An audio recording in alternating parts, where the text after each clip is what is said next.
자, 오늘 우리가 얘기해 볼 건 바로 항생제 박트림인데요. 이게 그냥 평범한 약이 아니라 두 성분이 만나서 엄청난 시너지를 내는, 뭐랄까, 약계의 파워 커플 같은 존재입니다. 특히 요즘처럼 항생제 내성이 정말 큰 문제잖아요. 이럴 때 이런 전략적인 조합이 왜 중요한지, 그 비밀을 같이 한번 파헤쳐 보겠습니다. 바로 이 질문, 이게 오늘 이야기의 핵심입니다. 아니, 하나 더하기 하나가 둘이 아니라 막 열이 되고 스물이 되는 이 마법 같은 시너지, 도대체 어떻게 가능한 걸까요? 그래서 오늘은 이런 순서로 한번 살펴볼 겁니다. 이 강력한 파트너십의 정체가 뭔지부터 시작해서 어떤 식으로 공격하는지, 그리고 우리가 꼭 알아야 할 위험은 없는지까지 하나하나 명확하게 정리해 드릴게요. 네, 첫 번째 파트입니다. 박트림을 만드는 이 환상의 콤비, 도대체 누구인지부터 만나봐야겠죠? 박트림은 코트리목사졸이라는 이름으로도 불리는데요. 이게 뭐냐면 설파메톡사졸이랑 트리메토프림이라는 두 성분을 합친 거예요. 근데 그냥 섞은 게 아니라 딱 5대1, 이 황금 비율을 아주 의도적으로 정확하게 맞춰놨다는 게 중요합니다. 자, 여기가 진짜 재밌는 부분이에요. 보세요. 이 두 녀석들 각각 혼자서는 그냥 정균 작용만 해요. 이게 무슨 말이냐면 박테리아가 더 늘어나지 못하게 막는 정도? 직접 죽이지는 못한다는 거죠. 그런데 이 둘이 딱 만나면요, 이야기가 180도 달라집니다.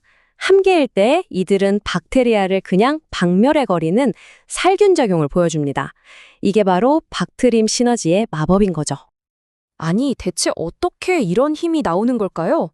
이제 박트림의 핵심 전략, 아주 잘 짜인 2단계 공격 작전을 한번 들여다보겠습니다. 자, 박테리아도 살아남으려면 엽산이라는 게 꼭 필요하거든요. 이걸 스스로 만들어야 해요. 박트림은 바로 이 엽산 생산 공장을 그것도 2번에 걸쳐서 공격하는 겁니다.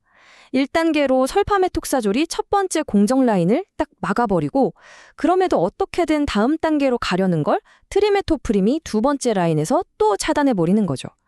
결과는 뭐 뻔하죠. 박테리아는 생존에 필요한 연료 공급이 완전히 끊기면서 그냥 죽게 되는 겁니다. 좋아요. 이렇게 강력한 파워 커플이 구체적으로 어떤 적들을 상대하는지 그 타겟 리스트를 한번 확인해 보죠. 박트림은 정말 다양한 적들을 상대하는데요. 요즘 골칫거리인 항생제 내성균, MRSA 있잖아요. 이것까지 포함해서 포도상구균을 잡고요. 요로 감염의 주범인 대장균 같은 것도 처리합니다.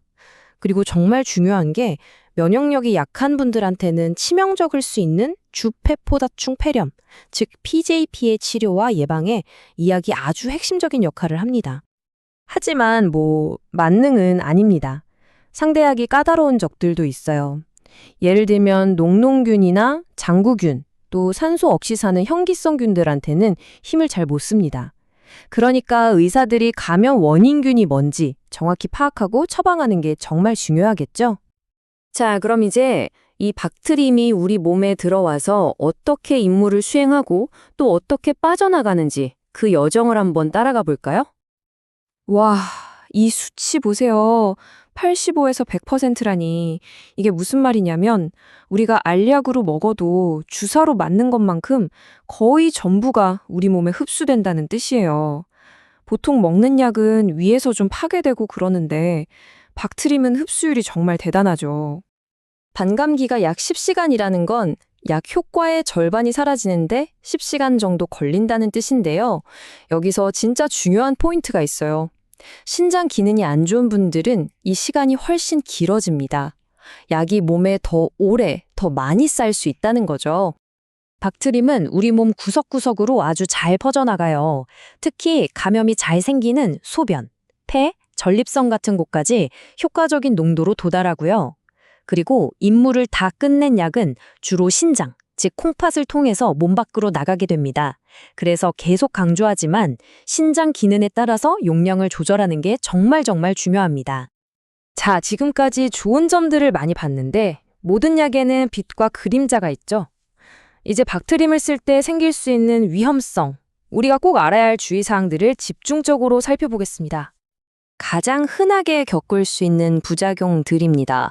속이 좀 메스껍거나 토할 수도 있고요. 피부에 뭐가 나거나 햇빛에 유난히 민감해질 수도 있어요. 또 피 검사를 해보면 신장 수치인 크레아티닌이나 칼륨 수치가 올라가는 경우가 있어서 이것도 잘 봐야 합니다. 그런데 말이죠. 이 여러 부작용들 중에서 의사들이 가장 신경 써서 모니터링하는 정말 위험할 수 있는 게 딱 하나 있습니다. 뭘까요? 네, 바로 고칼륨 혈증입니다. 이게 왜 위험하냐면 박트림의 한쪽 날개인 트리메토프림이 신장에서 칼륨을 못 나가게 막아버려요. 그러면 몸에 칼륨이 쌓이겠죠?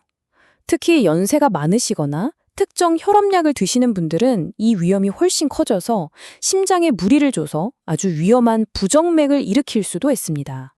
자주 있는 일은 아니지만 한 번 생기면 정말 큰일 나는 부작용들도 알아둬야 합니다. 스티븐스 존슨 증후군이라고 아주 심각한 피부 반응이 올 수도 있고요. 아예 피를 못 만드는 혈액 질환이 생길 수도 있어요.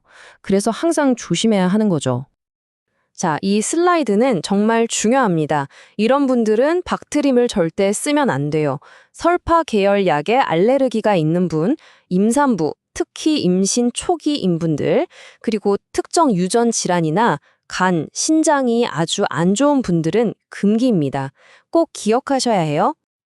자, 이제 거의 다 왔습니다. 오늘 이야기의 핵심이었던 시너지의 힘에 대해 다시 한번 정리하면서 마무리해 보겠습니다. 이게 바로 박트림을 가장 잘 설명하는 한 문장입니다. 두 약물이 하나의 임무를 위해 힘을 합쳐서 박테리아의 생명줄을 그냥 끊어버리는 강력한 살균 조합인 거죠. 그리고 이 이야기는 우리에게 더 큰 질문을 남깁니다. 갈수록 항생제가 안 듣는 슈퍼박테리아들이 늘어나는 이 시대에 과연 박트림처럼 서로의 힘을 합치는 이런 전략적 파트너십이 인류를 위협하는 세균과의 전쟁에서 새로운 희망이 될 수 있을까요? 여러분은 어떻게 생각하시나요? 이 질문을 남기면서 오늘 이야기 마치겠습니다.